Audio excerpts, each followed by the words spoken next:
firefighting helicopter was involved in a mid-air collision. Calfire has said that the chopper was battling a fire at the time of the crash. It happened around 5 o'clock this evening, just south of the Morongo Casino in Cabazon. This area that you're looking at from SkyCal is right near the 10. That's not too far from the outlet malls in that area as well. What we believe at this point is the pieces of the chopper that you're looking at here was actually a contracted chopper for Calfire. We're waiting for all the details, but it was in this area on Native American land fighting a 20-acre fire. We're still not clear whether this burn area that you're looking was from the fire or from that chopper going down, but some sort of mid-air collision led that chopper to go down on the ground. And as you can see, firefighters still on scene trying to piece this all together. Yeah, and I believe, Ross, we actually have Captain Richard Cordova on the phone with us right now. Captain, can you hear us? Yes, I can. Captain, can you tell us right now what you may know or what you have heard about this mid-air collision? We don't have a lot of information at this time. It's fairly information that we're still trying to gather.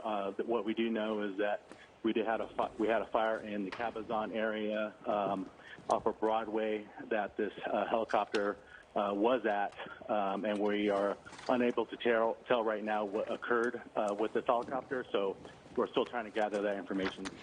Captain, do we believe that the helicopter collided with another type of airplane or vessel? And that's the details we're trying to piece together. Okay. We're out here with our investigation team along with Riverside County Sheriff's Department, and also obviously FAA will be responding out here also to help us determine what took place here. It's just a new information that's going to be ongoing. Mm-hmm. You know, we understand that this may be one of the choppers that you contract with. It's based out of Hemet. Is that correct? And what do we know about who was aboard that chopper? Is it usually a one-person or two-person crew? What does that situation look like?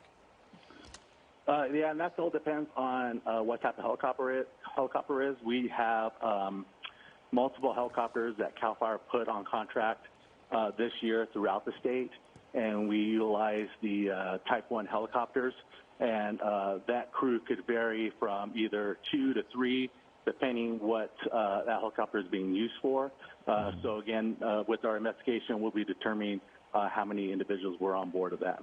You know, we have SkyCal over the scene right now, and it's very difficult to tell. We do see a propeller. We know it's possible to auto-rotate in these choppers to set down on the ground. It's unclear yet where the rest of the vessel is. Do you know anything about any of the crew that was aboard that chopper at this time? Were there any survivors? Was anyone transported?